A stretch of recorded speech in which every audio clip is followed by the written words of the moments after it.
Hoy vamos a meternos de lleno en un libro que le da la vuelta a una de nuestras peores pesadillas, ¿no? El fracaso. Totalmente.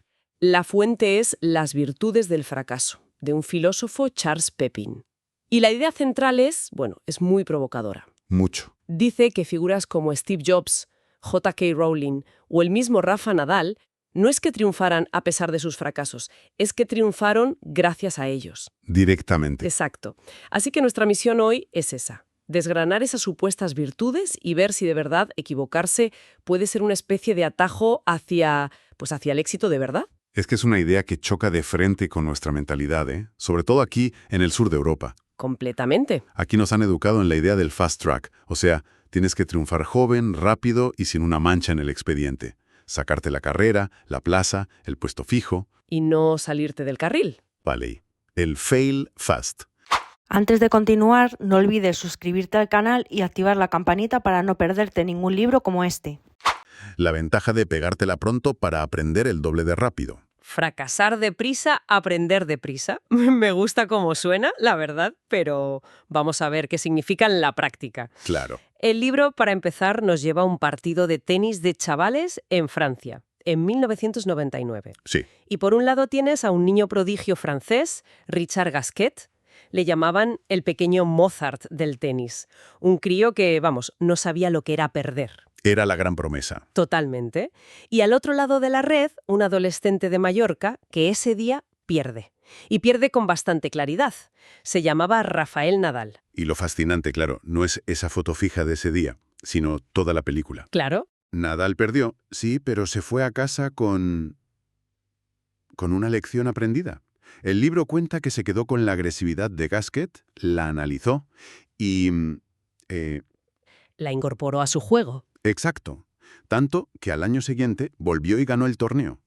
Pero lo más fuerte es que a lo largo de sus carreras se enfrentaron 14 veces más. 14. Y Nadal le ganó las 14. Y esto te obliga a hacerte la pregunta que plantea Pepin, que es, ¿y si el gran problema de Gasquet fue precisamente no haber fracasado lo suficiente de niño? Uf, qué idea. Ganar siempre es muy agradable, pero enseña mucho menos. Es que esa idea, no haber fracasado lo suficiente, es casi un tabú. A un padre le dices que ojalá su hijo prodigio pierda un poco y Y te mira raro, claro. mira como si estuvieras loca. Se supone que el éxito es una línea recta, siempre para arriba. Y aquí nos dicen que no, que los baches son parte del motor. Exacto. Y esa es la filosofía que ha impulsado la innovación en sitios como Silicon Valley. El famoso lema Fail fast, learn fast. Fracasa rápido, aprende rápido. Ya, Los inversores allí, de hecho, prefieren a un emprendedor que ya se la ha pegado un par de veces. claro. Porque saben que ha pagado por un máster que no se enseña en ninguna universidad. Aprendido a base de golpes. A base de golpes. Sabe lo que no funciona. Sí, pero a ver, eso de fail fast suena muy bien en un PowerPoint de Silicon Valley, donde parece que el dinero no importa, ¿no? No es un lujo que la mayoría de la gente, no sé, un autónomo en España que pide un crédito no se puede permitir. Totalmente de acuerdo. Esa es la gran diferencia cultural. Claro. Aquí un fracaso empresarial no es una medalla, es una mancha que te persigue años en la central de riesgos del Banco de España. Es un estigma. Totalmente. Allí el fracaso se ve como un dato, una iteración más en un proceso. Aquí se ve como un juicio moral, una sentencia sobre tu valía. Sí, sí. Un título universitario con 20 años parece que define toda tu carrera, y una empresa falida te marca casi como si hubieras cometido un delito por haberte atrevido. Por eso esta idea es tan rompedora aquí, ¿no? Nos obliga a replantearnos, la propia naturaleza del conocimiento. Exacto. ¿A qué te refieres con eso de la naturaleza del conocimiento? ¿Que para saber algo primero tienes que no saberlo? Es más que eso. Hay un filósofo de la ciencia, Gastón Bachelard, que lo dijo de una forma genial. Él decía, la verdad no es otra cosa que un error corregido. Un error corregido. Sí. Su idea es que nunca llegamos al conocimiento de forma directa, limpia. Siempre partimos de intuiciones que están mal, de ideas casi infantiles. Creemos que una esponja chupa agua, o que la madera flota porque sí. Ya, lo que ves a simple vista. Eso es. Y solo cuando experimentas, fallas y corriges esa primera idea, llegas a entender las leyes de verdad, como el principio de Arquímedes. O sea, el error no es un accidente en el camino. Es el único camino posible. O sea que la ciencia no avanza a pesar de los errores, sino directamente gracias a ellos. Antes de continuar, no olvides suscribirte al canal y activar la campanita para no perderte ningún libro como este. Es como si tropezar fuera la única forma de aprender a caminar hacia adelante. Justo. Y el ejemplo perfecto de esto que comentas tiene que ser, ¿Thomas Edison? sin duda, El ejemplo de la bombilla. Los miles de intentos. exacto. Se cuenta que uno de sus ayudantes, ya desesperado, le preguntó que cómo podía soportar tantos fracasos. Y la respuesta de Edison lo cambia todo. ¿Qué dijo? Dijo, no he fracasado miles de veces, he descubierto miles de maneras que no funcionan. Buah, es buenísimo. Es que cada filamento quemado no era un paso atrás, era un paso adelante. Descartaba una opción, aprendía una pequeña ley de la física por las malas. Estaba, en fin, cartografiando el territorio de lo imposible para encontrar el único camino. Y esa misma lógica, la del borrador y la corrección, se aplica al arte. El libro menciona los manuscritos de Marcel Proust. Que son un caos, ¿no? Un caos de tachones, flechas, frases reescritas. La única manera que tenía de encontrar la palabra perfecta era escribir antes 10 imperfectas. Claro. El tenista Stan Wawrinka lleva esa filosofía tatuada en el brazo. Es una frase de Samuel Beckett. Ever tried, ever failed. No matter. Try again. Fail again, fail better. Lo intentaste, fallaste, da igual. Inténtalo otra vez, falla otra vez, falla mejor. Falla mejor. Falla mejor, me encanta. Y es justo lo contrario de lo que nos enseñan en el cole. Totalmente. Recuerdo el pánico al bolígrafo rojo del profesor. Te meten en la cabeza que el error es algo vergonzoso, algo que hay que evitar a toda costa, en lugar de verlo como lo que es, la prueba de que lo estás intentando. Y ese miedo paraliza. El libro lo señala. Los informes PISA muestran que en países como España o Francia hay un miedo al error muy superior a la media de la OCDE. ¿Ah, sí? Sí. Se castiga tanto la equivocación que muchos alumnos prefieren no participar, no arriesgarse, antes que decir algo incorrecto. Estamos creando una cultura de la parálisis por miedo a no ser perfectos desde el minuto 1. Vale, entiendo. El fracaso es un maestro. A veces un poco duro, pero un maestro. Te enseña tenis, ciencia, escribir, pero me da la sensación de que el libro va más allá, ¿verdad? A veces el golpe es tan fuerte que no solo te enseña una lección, te saca por completo del camino. Exacto. Ese es el siguiente nivel de la virtud del fracaso, la reinvención.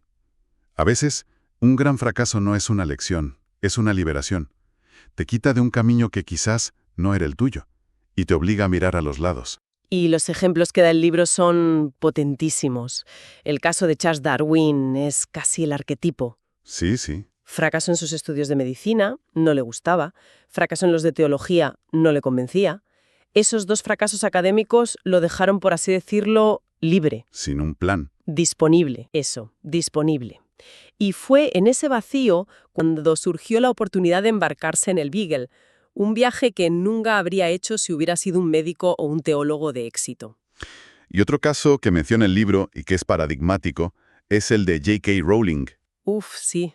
Antes de Harry Potter, su vida, vista desde fuera, era una colección de fracasos. Un matrimonio roto, la despidieron de un trabajo, vivía de ayudas sociales con una hija pequeña. Tocó fondo. Totalmente. Y ella misma ha dicho que tocar fondo fue terrible, pero a la vez fue liberador. La despojó de todo lo que no era esencial. Y en ese momento se dio cuenta de que lo único que le quedaba, lo único que de verdad importaba, era escribir. El fracaso quemó todo lo superfluo y dejó al descubierto su vocación. Justo. El de Darwin me lo esperaba, pero el libro menciona a alguien que me sorprendió muchísimo, Serge Gainsbourg. Así. Es un caso muy interesante. Y resulta que no, que su carrera musical nace de una frustración enorme, de un fracaso en lo que él de verdad quería ser, que era pintor. Así es. Para él la pintura era el arte supremo, el arte mayor, y vivió como un drama personal el darse cuenta de que no iba a ser el genio que quería ser. Vaya. Renunciar a la pintura fue una herida, y se pasó la música casi con desdén, considerándola un arte menor. Pero ahí está la clave. ¿Dónde? Como no le daba tanta importancia, se sintió libre, se quitó la presión de tener que ser un genio y empezó a jugar, a experimentar, con una libertad que nunca se había permitido con los pinceles. Y de esa relajación, de ese fracaso inicial, nació su genio musical. Es como si al aceptar que no sería un genio en lo importante, se permitiera serlo en lo secundario. Exactamente. Y lo que conecta estas tres historias es una idea potentísima de un filósofo existencialista, Jean-Paul Sartre. Antes de continuar, no olvides suscribirte al canal y activar la campanita para no perderte ningún libro como este. A ver, Su idea de que la existencia precede a la esencia. Dicho de forma sencilla, significa que no venimos al mundo con una etiqueta, con un destino escrito. No somos pintores o médicos de antemano. nos vamos haciendo. Nos vamos construyendo con cada decisión. Por eso, desde esta perspectiva, un fracaso no revela tu esencia, porque no tienes, sino que te sitúa en una encrucijada y te abre nuevas posibilidades para construirte. Te da la oportunidad de cambiar de guión. Entonces el fracaso te da la libertad de elegir un nuevo camino. Pero, ¿y si a veces el camino te elige a ti por puro accidente? Porque el libro también habla de esto, de los accidentes felices. Claro, los fracasos que acaban siendo éxitos rotundos. Por casualidad, el ejemplo más delicioso es, literalmente, el de la tarta Tatín. Cuéntalo, porque es genial. Pues la historia cuenta que una de las hermanas Tatín, que tenían un hotel, tuvo un día de mucho lío. Al preparar una tarta de manzana metió las manzanas con el azúcar y la mantequilla en el molde. Y se lo olvidó en el horno. Se le quemaba. Claro. Cuando se dio cuenta, para intentar salvarla, le puso la masa por encima y la volvió a hornear. Al servirla, le dio la vuelta. Y ese error, ese despiste, creó uno de los postres más famosos de la cocina francesa. O sea, que uno de los postres más elegantes de la historia nació de un ¡ay, que se me quema! Y un poco de ingenio. Es la prueba de que el pánico a veces es la madre de la creatividad. Y hay muchísimos ejemplos más. El Viagra, sin ir más lejos. Lo descubrieron porque buscaban un medicamento para la angina de pecho.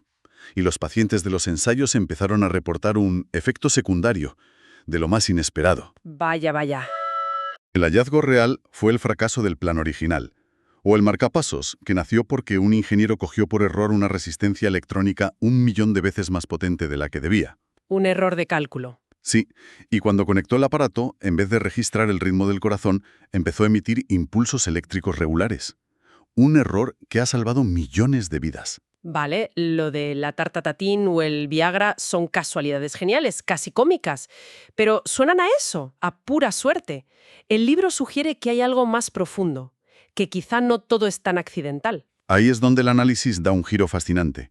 Y se mete, en el terreno del psicoanálisis con el concepto del acto fallido de Freud y de Lacan. Uf, palabras mayores. Una frase tremenda. En todo acto fallido hay un objetivo logrado. A ver, explícame eso con un ejemplo. El libro plantea una hipótesis muy interesante sobre Soichiro Honda, el fundador de Honda. Ok. Después de la guerra, buscó trabajo como ingeniero en Toyota. Era su sueño consciente. Hizo la entrevista y no lo cogieron. Un fracaso en toda regla. Sí. Pero, ¿y si ese fracaso fue un acto fallido? ¿Y si su deseo inconsciente más profundo no era ser un empleado brillante en Toyota, sino crear su propio imperio? Ah. El rechazo, vivido como un fracaso, fue en realidad lo que le obligó a cumplir ese deseo más profundo y fundar su propia empresa. Visto así, el fracaso sería como una especie de brújula interna que nos desvía de lo que creemos que queremos para ponernos en el camino de lo que realmente deseamos. Aunque ni nosotros lo sepamos. Aunque ni nosotros lo sepamos. Esa es la idea. El fracaso nos obliga a pararnos y preguntarnos, ¿de verdad quería esto? ¿O estaba persiguiendo el objetivo de otra persona o el que la sociedad esperaba de mí? A veces, un no externo es el eco de un no interno que no nos atrevíamos a escuchar. De acuerdo, pues hagamos un poco de balance de todo lo que hemos sacado de las virtudes del fracaso. Lo primero, y más práctico. Fracasar nos ayuda a aprender más y más rápido. El caso de Nadal es clarísimo. Segundo, que el error no es una anomalía, sino una parte esencial y humana del proceso de entender cualquier cosa, desde las leyes de la física como Edison a cómo escribir una novela, como Proust. Tercero, que un gran fracaso puede ser una oportunidad de oro para reinventarnos. Nos puede liberar de caminos que no eran para nosotras y abrirnos puertas que ni sabíamos que existían, como a Darwin, a Rowling o a Gainsbourg. Y por último, esta idea más profunda, más misteriosa, que a veces un fracaso esconde un éxito inesperado, un accidente feliz, como la tarta Tatín, o incluso la manifestación de un deseo inconsciente que pugnaba por salir, como quizás le ocurrió a Honda. Entonces, ¿con qué nos quedamos? Antes de continuar, no olvides suscribirte al canal y activar la campanita para no perderte ningún libro como este. Al final del libro parece que hay como dos grandes maneras de entender el fracaso, dos sabidurías que son casi opuestas. Efectivamente, por un lado tienes la sabiduría existencialista de Sartre, que nos dice que somos libres, que no estamos definidos.